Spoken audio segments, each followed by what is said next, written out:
Hello दोस्तों, आज की स्टोरी है अकबर का साला। अकबर का साला हमेशा से ही बीरबल की जगह लेना चाहता था। अकबर जानते थे कि बीरबल की जगह ले सके ऐसा बुद्धिमान इस संसार में कोई नहीं है।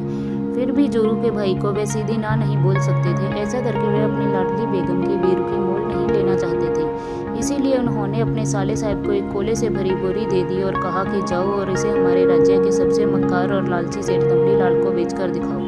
अगर तुम ये काम कर गए तो तुम्हें बीरबल की जगह वजीर बना दूंगा। अकबर की इस अजीब शर्त को सुनकर साला अचंभे में पड़ गया। वह कोयले की बोरी लेकर चला तो गया, पर उसे पता था कि वह सेठ किसी की बातों में नहीं आने वाला।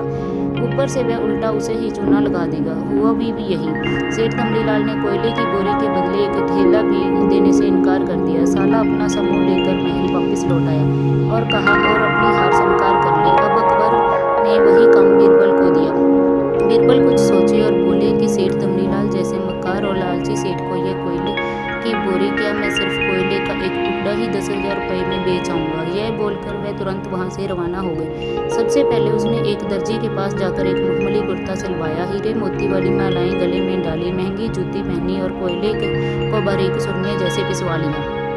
फिर उसने पिसे कोयले को एक सुरमे की छोटी चमकदार डिब्बी में भर लिया। इसके बाद बीरबल ने अपना भेष बदल लिया और एक मेहमान घर में रुककर इश्तिहार दे दिया कि बगदाद से बड़े शेख आए हैं जो कृष्माई सुरमा बेचते हैं, जिसे आंखों में लगाने से मरे हुए पुरुष दिख जाते हैं और यदि उन्हें कोई धन गाड़ा हो तो उसका पता बताते हैं। यह बात शहर में आग की तरह फैली। सेठ दमड़ीलाल को भी ये बात पता चली। उसने सोचा जरूर उसके पूर्वजों ने कहीं न कहीं धन गाड़ा होगा। उसने तुरंत शेख ने बीरबल से संपर्क किया और सुरमे की डिब्बी खरीदने की पेशकश की। शेख ने डिब्बी के 20,000 रुपये मांगे और करते करते 10,000 में बात तय हुई। पर सेठ भी होशियार था। उसने कहा मैं अभी तुरंत ये सुरमा लगाऊंगा।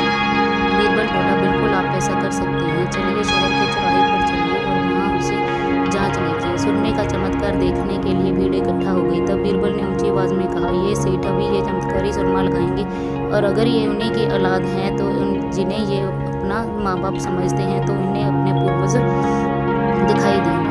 लेकिन अगर आपके माँ बाप में से किसी ने भी बेईमानी की होगी और आपकी असल औलाद नहीं होंगे तो आपको कुछ भी नहीं दिखेगा। और ऐसा करते ही बीरबल ने सेठ की आंखों में सुरमा लगा दिया। फिर क्या था, सिर खुजाते हुए सेठ ने आंखें खोली। अब दिखना तो कुछ न था नहीं, पर सेठ करे भी तो क्या करे। अपनी इज्जत बचाने के लिए सेठ ने 10,000 रुपये बीरबल को दे दिए और मुंह फुलाते हुए आगे बढ़ गए। बीरबल फौरन अकबर के पास पहुंचे और रुपया थमाते हुए सारी कहानी सुनाते। अकबर का साला बिना